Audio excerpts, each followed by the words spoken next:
तीन राज्यों में चुनावी नतीजे आने के बाद आज छठा दिन है, लेकिन अब तक सीएम के चेहरे का ऐलान बीजेपी शासित राज्यों में नहीं हो पाया है। बीजेपी की ओर से कल पर्यवेक्षकों के नाम तय किए गए थे। जानकारी के मुताबिक पर्यवेक्षक राज्यों में विधायक दल की बैठक के बाद सीएम का नाम तय करेंगे। मध्य प्रदेश में 11 दिसंबर को बैठक होगी। हरियाणा के मुख्यमंत्री और 2 और नेता एमपी में पर्यवेक्षक हैं। विधायक दल की बैठक के बाद नाम तय किया जाएगा। राजस्थान में 10 दिसंबर को बैठक मुमकिन है। पर्यवेक्षकों की टीम आम सहमति बनाएगी। बीजेपी ने तीनों राज्यों के लिए पर्यवेक्षकों के नाम का ऐलान कर दिया है और बैठक बुलाई गई है। दरअसल इस बार जो चुनाव लड़ा गया था वो कलेक्टिव लीडरशिप पर लड़ा गया था। तीनों राज्यों में कहीं भी चुनाव के दौरान सीएम पद के उम्मीदवार का नाम ऐलान नहीं किया गया था।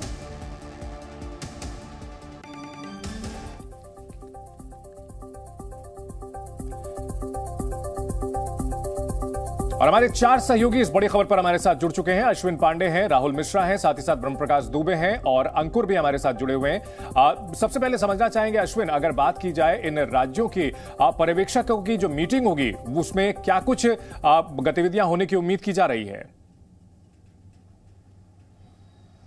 जी देखिए, तीनों पर्यवेक्षक आज देर शाम या फिर कल सुबह अर्ली मॉर्निंग यहाँ पहुंचेंगे। सुबह 11 बजे की बैठक है और इसी बैठक में सीएम के नाम को लेकर जो है चर्चा होगी और जो प्रोसेस है वो फॉलो करते हुए नाम का ऐलान यहाँ पर होगा। और मुख्यमंत्री कौन होगा छत्तीसगढ़ का, ये कल 11 बजे के बाद लगभग पूरी तरह की स्थिति साफ हो जाएगी। अभी तक जो नामों की चर्चा आपको बता दें, अरुण साव जो ओबीसी जो है समाज से आते हैं, अध्यक्ष इस वक्त छत्तीसगढ़ के हैं और उन्हें सांसद रहते हुए यहाँ भेजा गया, अध्यक्ष बनाया गया और एमएलए का चुनाव लड़ाया गया। उनके जो है एक तरह से उन्होंने अग्रणी भूमिका ली यहाँ पर चुनाव के दौरान।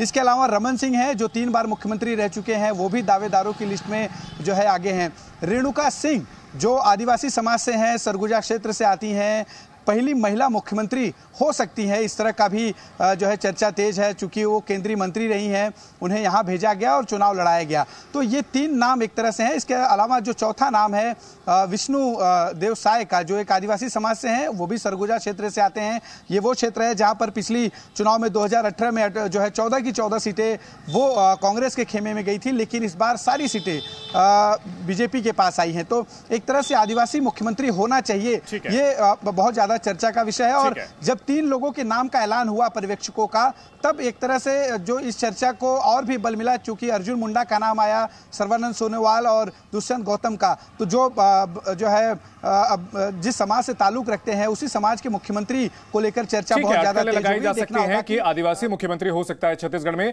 राहुल, अगर भोपाल की बात की जाए तो भोपाल में कौन कौन से दावेदार जो है आगे नजर आ रहे हैं और मीटिंग को लेकर के क्या जानकारी मिल रही है?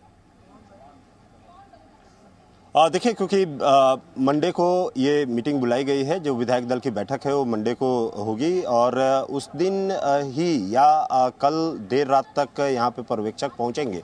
पर्यवेक्षकों का काम होगा इन विधायकों से बात करना, एक आम सहमति बनाना किसी एक नाम को लेकर के, या ऊपर से एक नाम आएगा और उसके ऊपर एक आम सहमति यहाँ पर बनाने की कोशिश की जाएगी। तमाम नाम हैं जिनके ऊपर चर्चाएँ हो रही हैं और जिन पे खासतौर पर बात किया जाए, मुख्यमंत्री शिवराज सिंह चौहान हो, चाहे कैलाश विजयवर्गीय हो, चाहे वीडी शर्मा हो, चाहे प्रहलाद सिंह पटेल हो, चाहे नरेंद्र सिंह तोमर हैं, तमाम ये नाम हैं जिनके ऊपर चर्चाएं यहाँ पर हो रही है। लेकिन बीजेपी में सरप्राइजेस काफ़ी ज़्यादा देखने को मिलता है। जब आपने देखा होगा कि शिवराज सिंह चौहान को जब मुख्यमंत्री बनाया गया था और जब पहली बार मुख्यमंत्री बने थे, तमाम दिग्गज उस समय थे जो कि मुख्यमंत्री की रेस में थे, लेकिन बीजेपी की तरफ में हमेशा से देखा गया है कि सरप्राइजेस देखने को मिलता है और शिवराज सिंह चौहान को यहाँ पर मुख्यमंत्री के तौर पे बनाया गया था और उसके बाद से लगातार वो मुख्यमंत्री बनते हुए आए हैं। उसके साथ ही यदि देखा जाए, तमाम अलग राज्यों में भी जिस तरीके का प्रयोग बीजेपी करते हुए आई है, चाहे मनोहर लाल खट्टर का देखा जाए या चाहे पुष्कर धामी का देखा जाए, इन सब, या महाराष्ट्र का ही आप देख लें जब देवेंद्र फडणवीस को बनाया गया था, तो ये सब तमाम एक जगहों पे जो है सरप्राइजेस देखने को मिलता है। ये इंतजार करना होगा कि आखिर में क्या बीजेपी की तरफ से इस बार फिर से एक बार मध्य प्रदेश में एक अलग प्रयोग यहाँ पर लेकर के आया जा रहा है, या जो पुराने नाम हैं उनमें से ही किसी एक नाम को उम्मीद यही की जा रही है कि आने वाले दिनों में तस्वीर साफ हो पाएगी। अंकुर त्यागी हमारे साथ जयपुर से बने हुए हैं। अंकुर, अगर राजस्थान की बात की जाए तो काफी हलचल यहां पर देखने को मिली है। रिजॉर्ट पॉलिटिक्स के आरोप, उसके बाद वसुंधरा राजे यहां दिल्ली पहुंची, आलाकमान से मुलाकात की, बाहर निकली तो काफी मुस्कुराते हुए निकली। इन सब के बीच आपको क्या जानकारी मिल रही है बैठक को लेकर के और फ्रंट रनर्स को लेकर के?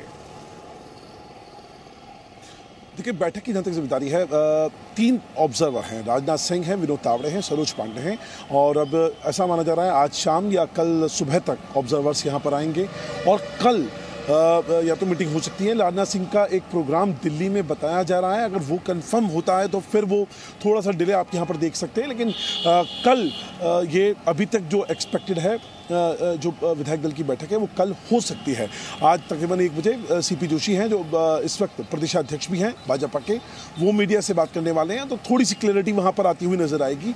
जहाँ तक आप नाम की बात कर रहे थे, सबसे ज़्यादा नाम, अगर मैं इन 5 राज्यों में बात करूँ, जो सबसे ज़्यादा नाम मुख्यमंत्री पद की दौड़ में राजस्थान से आते हैं, मतलब 7 से 8 चेहरे तो मुझे याद आ रहे हैं जी। पूर्व मुख्यमंत्री वसुंधरा राजे सिंधिया से लेके गजेंद्र सिंह शेखावत से लेके अर्जुन सिंह मेघवाल से लेके बहुत सारे नाम हैं यहाँ पर। और अब तो ओम माथुर काफ़ी वरिष्ठ नेता हैं और संगठन में काफ़ी मजबूत पकड़ रखते हैं, उनका नाम भी चर्चा में चल रहा है। रेल मंत्री अश्विनी वैष्णव का नाम सामने आ रहा है, दिया कुमारी का है, एक लंबी फहरिस्त है यहाँ पर और हर कोई अपने तरीके से कोशिश कर रहा है। बाबा बालकनाथ का नाम आ रहा है, बालकनाथ ने तो अमित शाह जो गृह मंत्री हैं उनसे जाकर मुलाकात भी करी थी, लेकिन फिलहाल क्या होगा वो प्रोसेस जो होता है, 2 तरह का प्रोसेस बीजेपी। अंकुर, अगर बात की जाए राजस्थान की, तो राजस्थान जो है वो अगर क्षेत्रफल के लिहाज से कहा जाए तो देश का सबसे बड़ा राज्य है, इसलिए सबसे ज्यादा उम्मीदवार भी वहां से आ रहे हैं। इन सब के बीच ब्रह्मा, आपके लिए सबसे मुश्किल सवाल आलाकमान के मन में आखिर है क्या? तीनों राज्यों को लेकर के क्या चल रहा है, कोई जानकारी मिल रही है क्या?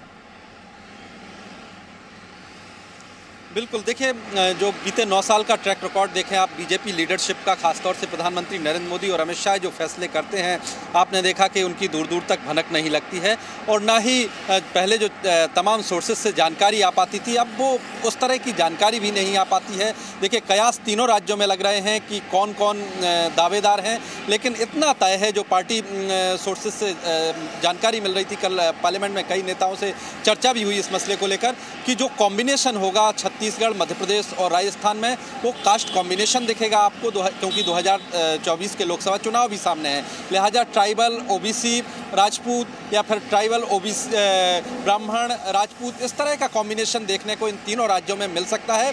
दावेदारों की आपने अपने सहयोगियों से सुने कि हर राज्य में कई दावेदार हैं मुख्यमंत्री पद के, लेकिन देखिए, जो पार्टी लीडरशिप जिन चेहरों को लाती है, बैठाती है, वो अनएक्सपेक्टेड होते हैं, उनकी संभावना दूर दूर तक नहीं है, वो कहीं सोच में नहीं होते हैं। इसी तरह से माना जा रहा है कि हो सकता है इन तीनों राज्यों में सरप्राइजिंग नाम सामने आएंगे जो पार्टी लीडरशिप ने तय कर रखे हैं। हालांकि पार्टी प्रक्रिया फॉलो करेगी, ऑब्जर्वर जाएंगे, विधायकों की राय लेंगे और उसके बाद घोषणा की जाएगी। बिल्कुल, पूरी प्रक्रिया तय की जाएगी, लेकिन 23 में जो सीएम नाम तय किए जाएंगे, इसमें एक चीज साफ है कि 2024 का जो विजन है वो साफ साफ देखने को मिलेगा। बहुत शुक्रिया आप सभी का इस बड़ी खबर पर हमारे साथ जुड़ने के लिए।